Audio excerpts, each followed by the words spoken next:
Welcome back to the O Podcast, also known as the Only Women Entrepreneurs Podcast. I'm your host, Rosemary Cescolini, former high school English teacher, turned successful entrepreneur simply by pursuing a career in manufacturing.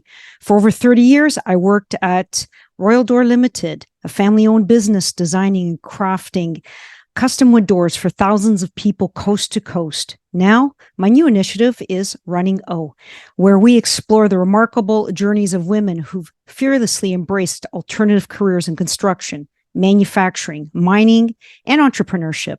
Join me as we uncover their inspiring stories and glean invaluable wisdom from these trailblazers who have charted their course, breaking barriers and ushering in a new era for women in the world. Get ready today for a really enlightening episode as we are welcoming the distinguished Honorable Education Minister, Stephen.lecce, to our podcast. Serving as the Minister of Education for Ontario and member of Provincial Parliament for King Vaughan, Stephen is dedicated to fostering student success and revolutionizing our education system for the better. With his extensive background in public service and leadership roles, he's committed to a future where our youth potential is fully harnessed. Hello and welcome, Minister Lecce, to the show. Thank you, Rosemary. It's awesome to be on. And we really appreciate your time. I know you're a very busy guy, but you are part of this mission of addressing the severe shortage of skilled labor that we have across the country. And one good place to begin is addressing this issue in the schools with the younger generation. And let's get started with the first question. Is there a prevailing societal bias against individuals pursuing trade careers, possibly contributing to a reluctance, especially among young women, to consider such paths? First of all, I just want to thank you for your leadership in inspiring other women in entrepreneurship and STEM and the skilled trades. We have a huge gender differential, and we can be part of the solution. So these conversations, I think, hopefully inspire other young people, particularly young girls, to see themselves in those sectors, to see themselves in leadership in a variety of industries in the economy. The skilled trades is a prime example where we need them. To your question, yeah, I do believe that there has been stigmatization associated with many of the skilled trades. And I'll speak from my own example, my own family. I think my parents, of course, like many immigrant families, they love their kids. They want the best for their children. They want them to be prime minister and UN secretary general. They want them to take over the world. That's great. But part of that ambition, I think, sometimes has the unintended effect of diminishing the value of skilled trades. Because I think a lot of immigrants, their first generation of their time in Canada, that's what they did. And for them, the aspiration of success is that my son, my daughter becomes a lawyer or a doctor, or maybe a politician, but they're certainly a lawyer or doctor. And I'd say to you, look, our role in government and in civil society like yourself is we need to speak to parents who I think their aims are positive. They support their kids, love their kids, but they could play a role. We need to speak to parents to make clear that these jobs in the skilled trades are literally the best paying jobs that exist within the private economy today. Entrepreneurial, often self-employed, benefits, pensions, and very high wages. I mean, that is the value proposition. So my message is to try to work with government, work with parents, work with guardians to help them understand the value proposition of the skilled trades. If we get them on side, I think that'll have a trickling positive effect to their kids to say, oh, wow, like this is a career of dignity and opportunity. I could own a home. I could retire with dignity. So I really want young people to reimagine the skilled trades. We have a job. We've done an advertising campaign targeting kids. We're speaking to parents. We're using third languages to speak to different diaspora communities, new immigrant communities, to say to their those families, these are good jobs. And to the point you often make on your show, talk about the vacancies. I mean, this is an employer's market. So if you're a young person, young girl in Ontario schools, and you want to get a job tomorrow, like I can guarantee employment in so many sectors. In construction, as a case study, there's many, but there's 100,000 shortages today. And that's going to get even worse as, the baby boomers, my parents' generation, et cetera, they exit the workforce. We're going to have chronic shortages. So huge opportunities, huge potential. And I think if we do this right and continue our ad programs and our marketing to parents to build confidence in those jobs, I really do believe we're going to diminish the gaps and we're going to get more girls, particularly, but more kids in the skilled trades. Right. And I think the situation is, we can label it as critical because we're starting to experience those shortages. Just from my own personal experience in manufacturing, 50% of our labor force retired in the last 5 years, and we started recruiting prior to the pandemic. And it has been almost impossible. First of all, nobody's really interested in a career in manufacturing or construction because it's seen as a derogatory term, blue collar, and I think that has to be addressed. If you go back to a little bit of history in in our country, where my parents came in the late 50s, they didn't speak English. They only had a grade 5 education, so they had to do the work that nobody else wanted to do. However, though, the biggest important thing is skilled trades gives people the ability to move upwardly through the skills that they acquire. So my parents started as working poor, and they ended up upper middle class, and we're grateful for that. And then the second thing is about skilled trades is the fact that you said job security. Right now, because of the shortages, you're going to be guaranteed your work. You're going to have a top pay. And with a skill, you can take that skill anywhere across the country. You're not going to have to be bound to stay in Ontario only.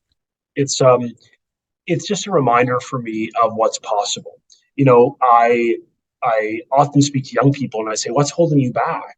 Mm-hmm. And they will say sometimes it's a lack of awareness of the careers or a lack of support, at home, and sometimes even in the school system. And so we are really trying to elevate and really require school boards to better support guidance counselors so that they understand the opportunities. Not every child is predisposed to get a liberal arts education. Not every child needs to be, you know, Right. a researcher, a doctor, and a CA. And trust me, those are honorable careers for those pursuing them. Wonderful.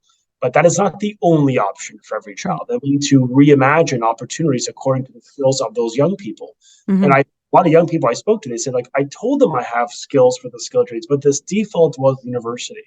So we've got to do, and we are undertaking a massive overhaul of how we work with guidance counselors to better support them so they can provide direction, meaningful career direction.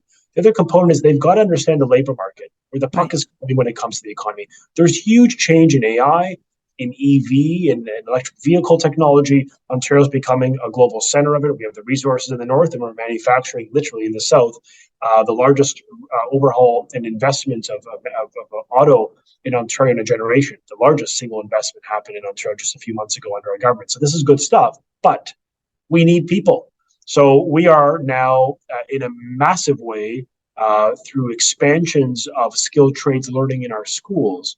You're seeing a ton of kids increase their interest, and now we have young people on a voluntary basis putting their hand up to take the courses. And for me, that is the metric of success. Okay, can you give me like an example of some of the school curriculum courses that senior students would be able to take part in? So we have the Ontario Youth Apprenticeship Program. We have a program called the Dual Credit Program, which we and I'll talk about them all. And we have the SHISM program, the Specialist High Skills Major. In short, what they do is the dual credit is a cool program we expanded by over 30% this past year alone. It allows a student in high school, so in your grade 11, you're in grade 12, Right. taking a course that counts towards your college degree. It's a dual credit. It literally It's amazing. it's a one, two for the price of one. You do it. It has a higher, educational expectation in high school, but it then certifies that course for you. And these are hands-on courses. It could be in welding, in communications technology, in tourism. There's a variety of sectors of the economy where we need more of this knowledge. So what I love is that young people said, look, this is awesome. I got to do the degree, graduate high school, and be able to remove the amount of time it takes to graduate college. That is common sense application, and it speaks to kids. What do they want? They want a good experience, but what's the expression? A good time, not a long time. They want to get out. They want to get out of school and work. So this is our That's way to right. expedite that process. The other program that I thought was really exciting was the co-op programs, because one thing that Germany and so many advanced OECD economies do better, particularly when it comes to increasing women, is they get employers put their skin in the game. They work with the kids right in the high school employ them, and then they bring those hands-on skills back into the economy. And I love that. I love the idea of more integrated learning, more hands-on learning. So in the curriculum, we've mandated every year more hands-on, applicable, relevant learning. Even concepts like coding. We didn't teach in Ontario under the former Liberal. We now teach every child to code from grade 1 to grade 8. We teach every child financial literacy. We teach every child personal budgeting. I'm trying to make sure that these young Canadians are personally understand the concept of personal responsibility. Contrary to what we hear, budgets do not balance themselves. We need young people to have a better sense of personal budgeting, of understanding credit and debt. We even create, we require as a compulsion to graduate, you have to create an actual budget for the year after graduation. So this is life skills more than anything else, with a ton of options. And finally, next September, every single student in Ontario will be required to take at least one technological education course. Why? Because only 1/3 of girls do, and because many kids get excited by these careers too late. So they're in grade 11 and they're like, oh, Rosemary, this is a wonderful career for me. But they've already taken the prerequisites, putting them on the path to university or maybe even college, but not what they wanted. So now every child will take it in grade 9 or 10. That's going to open up a massive horizon of opportunities. If they want to seize the opportunity, great. At least they now have the opportunity. Some may still say, look, I want to become a physicist. I want to become a veterinarian, and that's wonderful. But at least we create the pathways to the skilled trades, which didn't exist before. And for those 1/3 of girls, why is it that we had such a gender differential there? Because we didn't create the incentives sufficient for that population. So I really like this because it's going to get more girls in the trades and to STEM, but it's also just going to help universalize knowledge that I think is foundational to be a successful person and citizen, and ultimately with the aspiration that these young people could own a home. I mean, I think that's the critical issue facing all governments, and I want young people to have the means to own a home. I don't want that to be lost on your generation, frankly, or my generation or my grandparents. I mean, we've got to change something, and that means giving young people the tools to make an income to afford homes, and of course work to bring home pricing down more and build more of them. So we're doing all the above. Right. And you know what? Those are actually fantastic incentives. And I think that's a step in the right direction. One thing that we need to push the message that we are experiencing shortages in every industry. So if you just look at the housing market here in Canada, where we have over 1 million people joining this wonderful country and becoming Canadians, our housing market can't keep up. And I have 4 adult young children who are finished school and they're working full time, and they're having a tremendous hard time just paying bills, keeping up, and basically they're sinking. And it's not that they don't have fiscal responsibility. It's just you see a house that goes up for sale and all of a sudden you have 20 bids, but it's not just the price that's listed. It's over asking and a certain percentage. And so they're actually out of the market. They don't feel like they really have a future here. But the real reason is we don't have enough carpenters. We don't have enough sewer and water main individuals. We don't have enough electricians and plumbers. And once a skilled individual has done their 40 hours of work, you can't expect them to work 80. And well, my job's done. And there's so much work out there. And part of the reason why there is inflation and why home ownership is starting to slip away from young generation is addressing this skilled trades situation. It's so true. And I don't want any of these kids to lose hope. I mean, I ran as first and foremost as the member of provincial parliament for King Vaughan. I never could have imagined I'd be appointed to cabinet or let alone to a ministry like education. It's an honor. But my first responsibility is to the people of my community. And, I meet a lot of young people. They're talented. They're smart. They're good people, like really good, these good families, I think, in King Vaughan, overwhelmingly just decent people. But it kills me because I feel like this generation, it's almost like they've lost their fire. They've lost that fire in the belly to keep going, to keep trying, to keep getting up. And that worries me. I mean, that is a cultural, we've got to nip that in the bud right away to encourage young people to be ambitious again, to be bold. And I think that's foundational to the success of young people. So I really do believe in the power of hope. And that's why through the actions we're taking, the investments we're making, and the new modern curriculum that emphasizes life and job skills, I am absolutely confident we can change this trajectory. It may take time and collaboration, but we are going to get this done. And that's very hopeful and inspiring to hear. Now, as an entrepreneur, I have a lot of business connections. So what kind of message can I go out to the business community to say, hey, Stephen Lecce, the Minister of Education, along with the Ford government, they're here to make some changes. How can employers reach out to young people to get them hands-on experience and maybe convince them into a career in the skilled trades?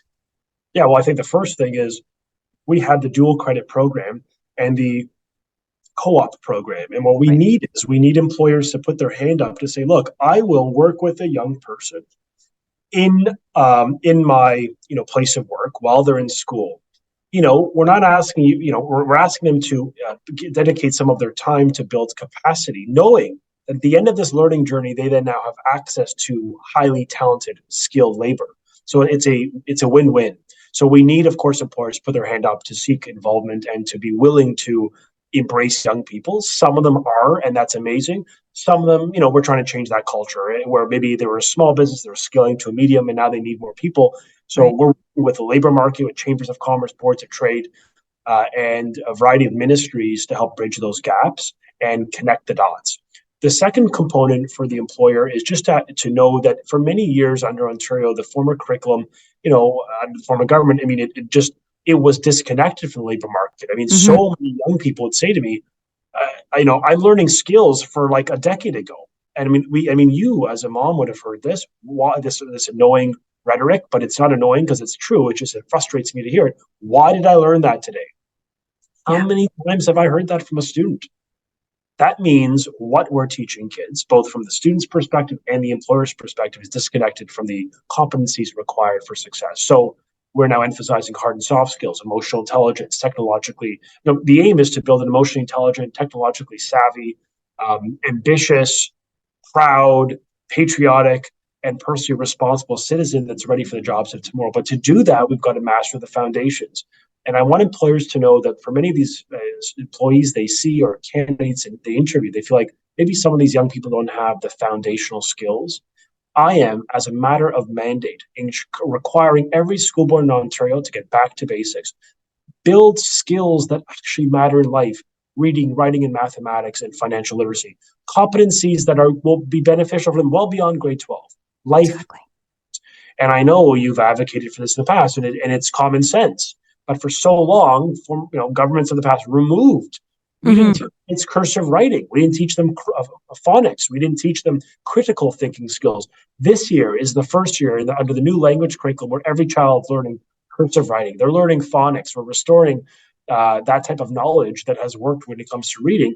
And when it comes to math, I've now imposed in every school board a math lead whose singular mission is to up the games of school boards when it comes to mathematics, both for the teacher and for the student, because the EQAO data tells a story. We need to do better. And I am not, as minister, going to be a status quo observer. I'm going to be an interventionist minister and say, you need to do better because our kids depend on it. So this year, for the first time, in addition to the math lead in every board, creating Right. systemic training, I've now created a math action team. For the first time, I have amazing educators. We could use you, Rosemary, if you want to come back to the ministry.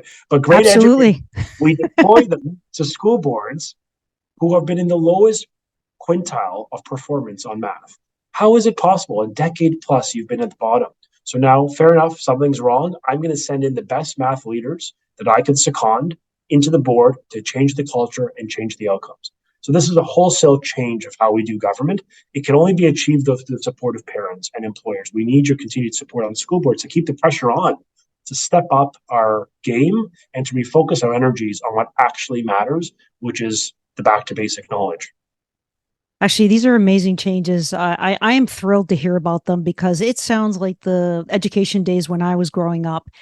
And when I was young, and I told you I came from a working poor family, you know what? I had a sight, a goal, a vision, and they were big goals. And I took every opportunity in the education system. I had fantastic teachers and mentors that allowed me to become the successful individual I am today.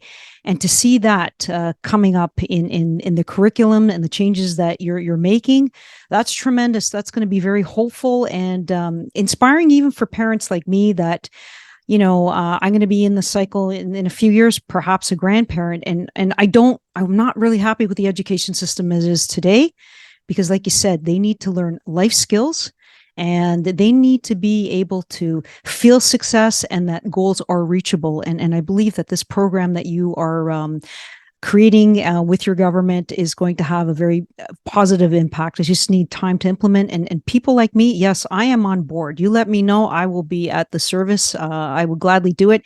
And I do it with a lot of excitement and encouragement, because as a former educator, I left because I wasn't able to teach what I was taught early on. And I got discouraged in the teaching profession. I go, I can't make a difference. And I just don't want to go there for a paycheck, because for me, it just went against my values and my principles.